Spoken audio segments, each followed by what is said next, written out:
Hello everyone, সবাইকে স্বাগতম রান্নাঘর শারমিন আক্তার কিচেন ব্লগে। আসসালামু আলাইকুম। সবাই কেমন আছেন? আলহামদুলিল্লাহ আমি ভালো আছি, আশা করি আপনারাও সবাই ভালো আছেন। আমরা আজকে যাব সিলেটের রাতারপুর। ওই জায়গাটা খুবই অসম্ভব একটা সুন্দর জায়গা ছিল। আমাদের খাওয়া দাওয়া শেষ, আমরা ঘর থেকে বের হয়ে গেছি। এখন আমরা যাব সিলেটের রাতারপুর। দেখেন রাস্তাটা খুবই অসাম ছিল আমার কাছে সিলেটের রাস্তাগুলো এক এক জায়গা আমার কাছে খুবই ভালো লেগেছিলো। তবে একটা জিনিস না বললে নয়, আমাদের অন্যান্য ডিস্ট্রিক্টের মধ্যে যেমন বাড়িঘর রাস্তার পাশে দেখা যায়, সিলেট তেমন একটা বাড়িঘর নেই। এক কথায় বলতে গেলে একদম ফাঁকা। দুই পাশ দেখেন, আমার কাছে খুবই ভালো লাগছে। ওই দুই পাশের ভিউটা অসম্ভব সুন্দর। আমরা যাইতেছিলাম, ওই দুই পাশে ছিল ভেড়া। ওই যে জমির মধ্যে দেখেন কত ভেড়া জমির মধ্যে দেখছেন। আমরা দেখতে দেখতে ওই রাতারগুল সিলেট পৌঁছে গেছি। ওই জায়গায় গিয়ে নৌকা ঠিক করলাম। তবে একটা কথা না বললে নয়, যারা যাবেন একটা কথা মনে রাখবেন, ওনারা অনেক বেশি দাম চায়, তবে নিজে ওই জায়গা থেকে কম্প্রোমাইজ করে নিতে হবে। আমরা দুইটা নৌকা নিয়েছি, 900 টাকা করে একটা নৌকা, 1800 টাকা দিয়ে দুইটা নিয়েছি। একটার মধ্যে ছিল আমার ভাসুর, ওনার ছেলে মেয়েকে নিয়ে উঠছে, আর একটার মধ্যে আমি উঠছি আমার বাচ্চাদেরকে নিয়ে, সাথে আমার ভাগ্নিরা ছিল। এখন আমরা ওই যে ওই ভাইয়াটা একটু ভিডিও করতেছে, যে যাওয়া শুরু থেকে একটু করতেছে, তবে ভিডিও করছে ঠিক আছে, মাঝপথে গিয়ে আমার পুরো ভিডিও এলোমেলো হয়ে গেছে। তো আমি একটু ওই জায়গার মধ্যে মাঝখানে ভাবছিলাম যে একটু বসি ওই নৌকার কর্নারে, খুব ভালো লাগবে, তবে আমি ওই জায়গায় যাই এসেছি পর আমার কাছে এত ভয় লাগতেছে। আমি তখন আর একটু নিজের কাছে একটু অন্যরকম ইমোশনাল কাজ করছে, তখন আমি মাঝখানে চলে আসছি। দেখেন খুব ভয়, দুই পাশের জায়গাগুলো আমার থেকে মনে হয় যে সাপ আসবে, এমন একটা ভয় ছিল। আর আসলে যারা আসতে চাইতেছেন, খুবই সুন্দর জায়গাটা দেখতে, আর পানিটা ছিল একদম বরফ। আমি আবার ওই জায়গার মধ্যে গিয়ে বসছি যখন মাঝখানে দুই পাশে একটু দূরত্ব ছিল আমার কাছ থেকে, যে দুই পাশের পাড়গুলা দুই পাশে একটু দূরত্ব, তখন আমি আবার মাঝখানে গিয়ে বসছি, কারণ ওই পাড়গুলা একটু সাথে লেগে যায় তো ভয় লাগে। দেখেন আমরা দেখতে দেখতে এসে গেছি, তবে সামনে আরেকটা জায়গা ছিল, এটা একটা ছোট জায়গা ছিল। দেখেন এই পাড়ের এই কর্নারটার মধ্যে আয়সা আমরা এগুলো একটু দেখলাম। এই পাশে তেমন ছিল না, জাস্ট এগুলা দেখার জন্য মানুষ কত দূর থেকে আসে, কত টাকা নষ্ট করে ভাই, বলার কোনো ভাষা নেই। দেখেন অসম্ভব সুন্দর ছিল এই জায়গাটা। আর আমি যত মানুষ ছিল ওই মানুষের ভিড় থেকে একটু দূরত্ব ছিলাম, কেন হাও মাও কাও বেশি শব্দ, ওই জায়গা থেকে আমি আবার চলে আসছি। চলে দেখেন এই জায়গাটা ছিল একটা খোলা, বিশাল একটা জায়গা ছিল এই মাঝের জায়গাটা। দেখেন অসম্ভব সুন্দর। এখন ওরা সামনে গেছে, আমি পিছনে ছিলাম। আর আমরা যতক্ষণ ওই নদীর মাঝখান দিয়ে আসছি, তখন ওই দুই নৌকার দুই মাঝি আমাদেরকে অনেকক্ষণ গান শোনাইছে। আমরা গান শুনতে শুনতে ওই গানের তালে তালে পানির মধ্যে ভাসতে ভাসতে আইসা পড়ছি। দেখেন অসম্ভব সুন্দর এই জায়গাগুলো, দেখেন না দেখলে আসলে আপনারা বিশ্বাসই করতে পারবেন না। এই এক একটা গাছ, মানে গাছের নিচে কোনো মাটি নাই, মনে হয় যে এই এক একটা গাছ কীভাবে শিকড়গুলো আকলাইয়া ধরে রাখছে, আসলে না দেখলে বুঝতেই পারবেন না।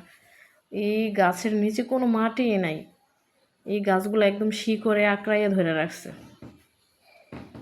দেখেন আবার মাঝখানে এসে একটু চিপ হয়ে গেছে, আমার কাছে খুব ভয় লাগে। দুই পাশের রাস্তাগুলো যখন একটু চিপা চিপ হয়ে যায়, তখন আমার কাছ থেকে মনে হয় যে কি জানি কোনো কিছু আসতেছে, এমন আমি আবার মাঝে এসে পড়ছি।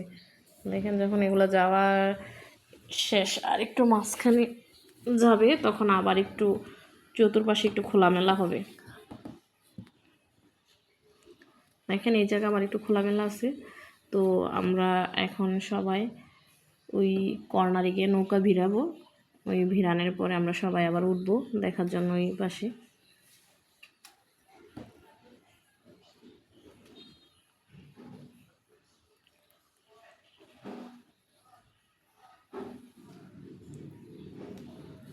খুব সুন্দর লাগে, মানে অনেক অনেক অনেক সুন্দর।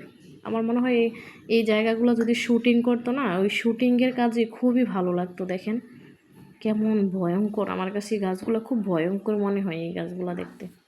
দেখেন কত মানুষ ওই জায়গায় আসছে, আমার ভাগ্নি, মানে একদম নীরব। আমি শুরুতে যাইয়া ওই গাছের উপরে উঠছি, আমার একটু শখ ছিল এই গাছটা দেখা, তবে গাছটা ওঠার একটু জায়গা ছিল দেখে আমি উঠছি। আর যদি গাছটা জায়গা না থাকতো, ওইরকম ওঠার কোনো স্পেস না থাকতো, আমি বলেও গাছের মধ্যে পা দিতাম না।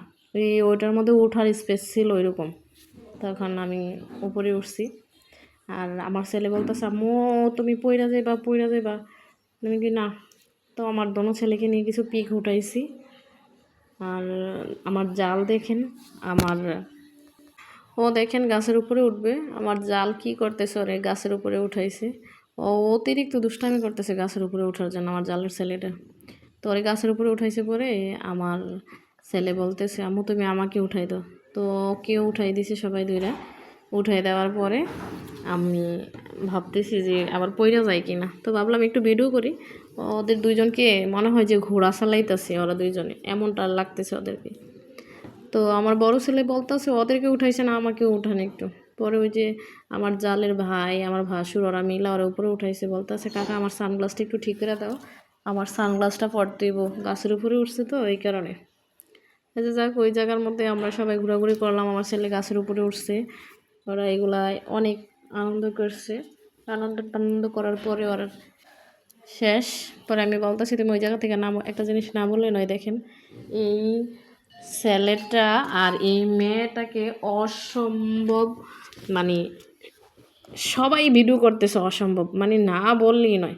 ওরা যেদিকে যায় লোকেরা ওদেরকে ভিডিও করতেছে। আর ওরারে আমি যেই জায়গায় গেছি জাফলং শাহজালাল শাহপুরান ওরাদেরকে আমি সব জায়গায় পাইছি। ওরাও মনে হয় আমাদের সাথে এক সময়ে আসছে। আর আমার হাজব্যান্ড দেখেন ওই গাছের উপরে উঠছে, আমার দুই ছেলে আমার মেয়ে গাছের উপরে উঠবে, ওরাও বায়না করতেছে। আর বিশেষ করে জায়গার গাছের শিকড়গুলো এমন ভয়ঙ্কর, না দেখলে নয়। দেখেন মনে হয় যে নিচে কোনো মাটি নেই, ওদের গাছের নিচে কোনো মাটি নেই। ওই গাছগুলো এইভাবেই শিকড়ে আকলাইয়া মনে হয় যে দাঁড়াই আছে ওই গাছের উপরে। আমার কাছে খুবই ভালো লাগছে।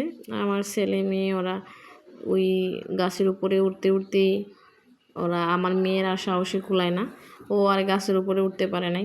দেখেন ও এই দিক থেকে দাঁড়াই ওদের সাথে একটু দুষ্টামি করে ওটা ওই নিচে দাঁড়াইছে। আর এমনি তো আমার মেয়ে একটু ভয় পায়, আমার ছেলেরা একটু যত চালু আমার মেয়ে তত একটা চালু, ঠিক আছে, মানে ও ভয় পায়, এত কোনো কিছু সাহস করে না। ওরা এই জায়গার মধ্যে অনেক আনন্দ করলো। করার শেষে আমি আবার চতুর্পাশে একটু ঘুরলাম, আর আমার বাগনি ভিডিও করতেছিল। তো দেখেন এদিকে ওই যে আমাদের একটা ভাইয়া ছিল, ও ভিডিও করতেছে, ওই ভাইয়া আবার গেছে ওরে পিক উঠাইতে। দেখেন আমার ছেলে আবার ওর সাথে উপরে উঠছে অনেক কষ্ট করে, ওরে গিয়ে ধরছে ধইরা ও কিছু পিক টিক উঠাইছে। তো আমি আবার কিছু উঠাইলাম আমার হাজব্যান্ডের সাথে। আর আমার জালে এই জালে আমার বাসুরের খুঁজেই পাইতেছে না, ও খুঁজতেছে, ও কই গেল, ও পিক উঠাইব, ও ও খুঁজতেছে তুমি কই, আমি কিছু পিক উঠাইতাম। তারপরে আমি আইসা পড়ছি। আমি ওই জায়গা থেকে আমার খুব ভয় লাগে কেন জানি, শিকড়গুলো আমার মনে হয় যে সাপ টাপ আছে এমন দেখতে খুব ভয়ঙ্কর লাগে। আর বিশেষ করে এগুলাতে মানুষের যাতায়াত চলাচল থাকে, তো তেমন থাকে না আমার কাছে মনে হয়। আমি আবার আরেকটা গাছের উপরে গেছি, ওই গাছটাও খুব সুন্দর ছিল, ওইটার উপরও দাঁড়াইছি, দাঁড়াইয়ে কিছু পিক উঠাইছি। ওইদিকে পিক টিক উঠাইয়ে আমি আসলাম। ওই জায়গা তো আমার খুব ভালোই লাগছে। এই যে জায়গার গাছগুলোতে আমি কোনো সময় গাছে উঠতে পারি নাই, এগুলাতে ট্রাই করছি। তা আমাদের ওই জায়গায় ঘোরাটোরা শেষ। এখন ভাবলাম যে যামো না না যামো, কেউ যাইতে চাই কেউ যাইতেছে না এমনটা, বুঝছেন। আমি নৌকায় উঠে আবার নাইমে আসছি যে আমি এখন যাবো না। পরে ভাবলাম যে না না গেলে তো আর নাই, ঘন্টায় ওদেরকে 900 টাকা করে দিতে হবে। এখন আপনি যত ঘন্টা থাকবেন তত ঘন্টায় জাস্ট আমি দাঁড়াইয়া একটা চতুর্পাশ থেকে একটা পিখের ভিউ নিছি, নিয়ে ওই জায়গা থেকে ওই যে আমার ওই ভাইয়াটাও ছিল, আমরা বের হয়ে আসছি। আইসা ওই যে দেখেন ওই আইসা পড়ছে ওই জায়গার মধ্যে, ও দাঁড়াই দাঁড়াই এত সুন্দর সুন্দর করে গান গাইতেছিল। আসলে আপনারা যদি শুনতেন তাহলে বুঝতে পারতেন ও খুব সুন্দর গান গাইতে পারে। তো গানগুলো আমার কাছে খুবই ভালো লাগছিল। আমাদের ওইদিকে ঘোরাটোরা শেষ। দেখছেন এই গাছের শিকড়গুলা, যে ওই জায়গার মধ্যে একবার গেছেন তো গেছেন, আর যারা যান নাই আমি বলবো আপনারা একবার হইলো ওই জায়গা থেকে ঘুরে আসবেন।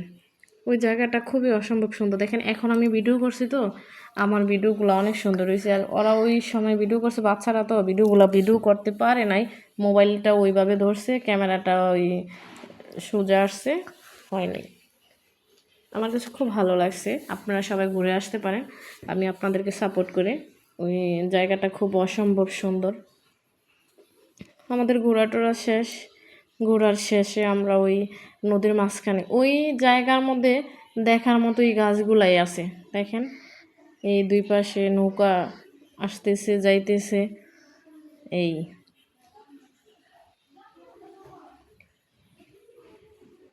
আর এত রৌদ্র লাগে ওই জায়গায় মাঝে গেলে,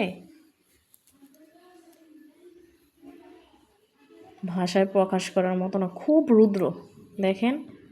আর এই মাঝের জায়গাটা এত বড়, এক বিশাল জায়গাটা ছিল এই জায়গাটা, মাঝের নদীর মাঝখানে ওই জায়গা। দেখেন আমরা মাঝখানে এসে একটা প্ল্যান করছি যে আমরা, আমার ভাসুর, আমার জাল, ওদেরকে ভিজামো, বুঝছেন। তো আমার হাজবেন্ড বলতেছে না এগুলো করো না, এখন চলে যাবো, জামাটা ভিজে গেলে আবার সমস্যা। তো আমি বলতেছি না, আপনার ভাইয়েরই ভিজাইতে হইব।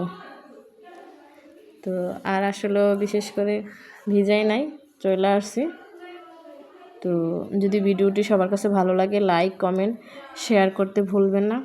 অবশ্যই আমাকে সাপোর্ট করবেন। আপনার একটা সাপোর্টে আমার হয়তো অনেক দূর এগিয়ে যেতে ভালো লাগবে।